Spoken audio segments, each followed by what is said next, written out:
Assalamualaikum warahmatullahi wabarakatuh. Selamat pagi anak-anak. Kali ini kembali lagi kita melaksanakan pembelajaran secara daring untuk mata pelajaran matematika. Untuk hari ini Ibu akan bahas mengenai koordinat kartesius, masih membahas tentang koordinat kartesius. Untuk sub materi titik tengah dan titik berat. Oke, untuk titik tengah ruas garis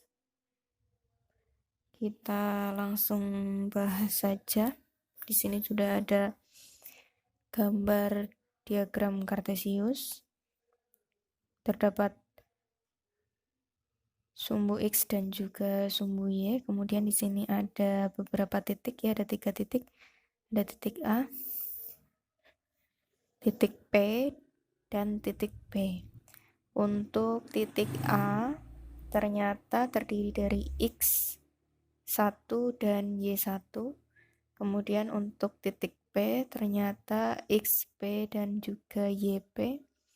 Untuk titik B terdiri dari X2 dan Y2. Kemudian perlu anak-anak perhatikan, titik P di sini adalah merupakan titik tengah. Titik P ini merupakan titik tengah.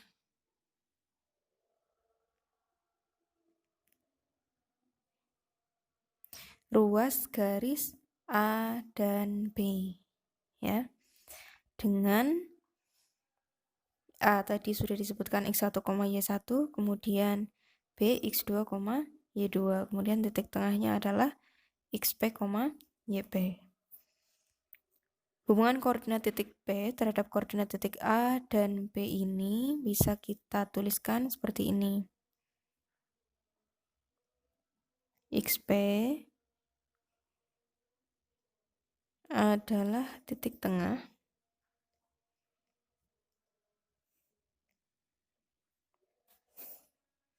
dari X1 dan X2. Maka XP itu akan sama dengan X1 ditambah dengan X2 dibagi 2. Ini apabila nanti ditanyakan cara menentukan XP-nya. Jadi dari X1 ditambah X2 dibagi 2. Kemudian cara menentukan YP-nya sama juga. YP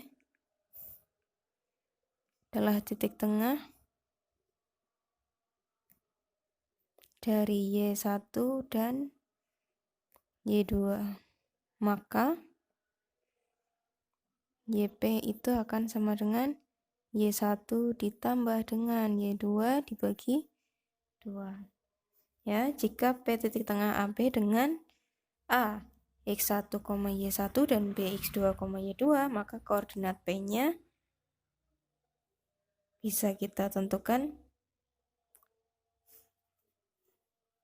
Kesimpulannya adalah P X1 ditambah X2 dibagi 2 dan Y1 ditambah Y2 dibagi 2. Nah, ini sebagai kesimpulan. Itu untuk penjelasan titik tengah ruas garis.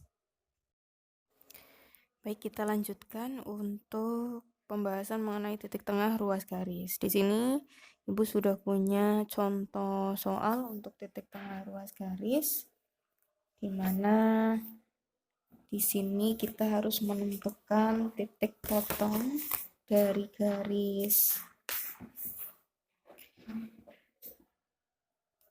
A dan C serta garis B dan C.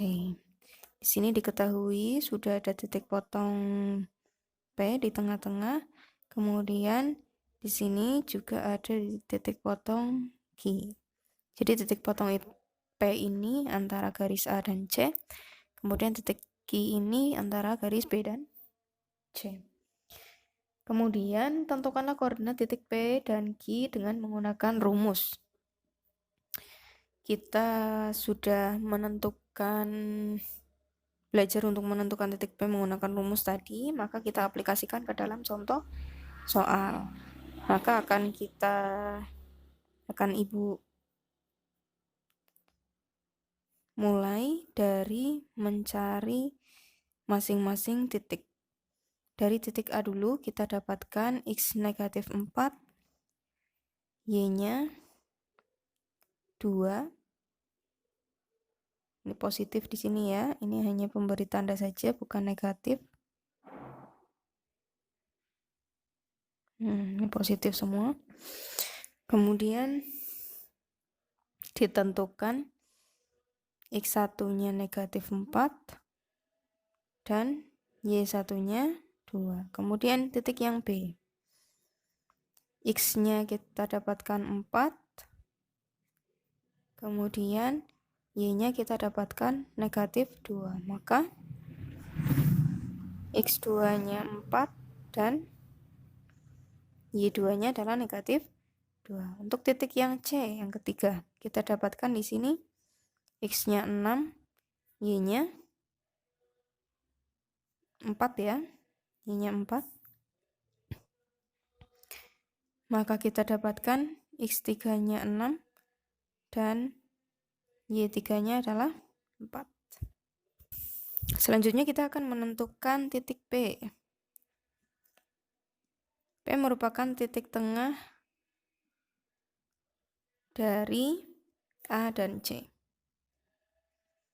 Kita tentukan XP-nya adalah, kita lihat fokusnya hanya ke garis AC saja, A dan C saja. Maka kita tentukan X1 ditambah X3 per 2 dari rumus yang tadi ya, yang sudah dipelajari. Kemudian YP-nya adalah Y1 ditambah Y3 dibagi 2. Tinggal kita masukkan saja, berarti X1-nya negatif 4 ditambah X3-nya 6 dibagi 2. Maka hasilnya negatif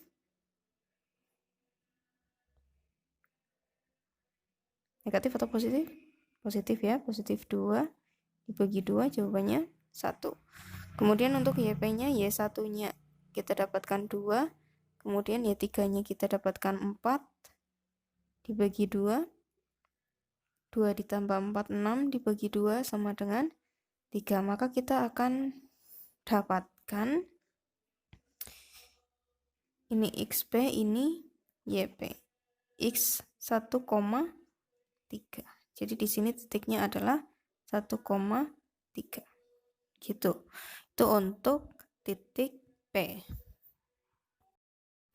Baik, kita lanjutkan untuk pembahasan titik tengah ruas garis.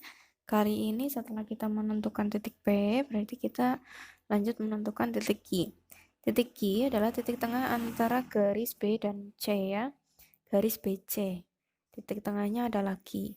Maka kita tentukan XQ-nya. Kenapa kita pakai X2 ditambah X3? Karena kita fokus kepada garis B dan C yang memiliki X2 dan X3. Begitu pula dengan Y2 dan Y3.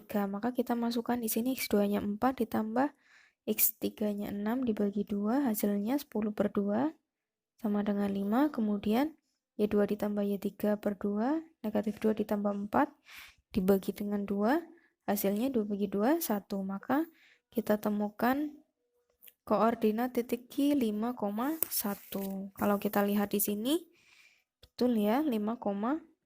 Kita tentukan 5,1. Ketika kita tentukan dengan rumus, hasilnya akan sama dengan yang ada di gambar. Begitu untuk penjelasan mengenai titik tengah ruas garis. Nanti untuk selebihnya bisa anak-anak baca di buku atau bisa mencari dari sumber-sumber yang lain.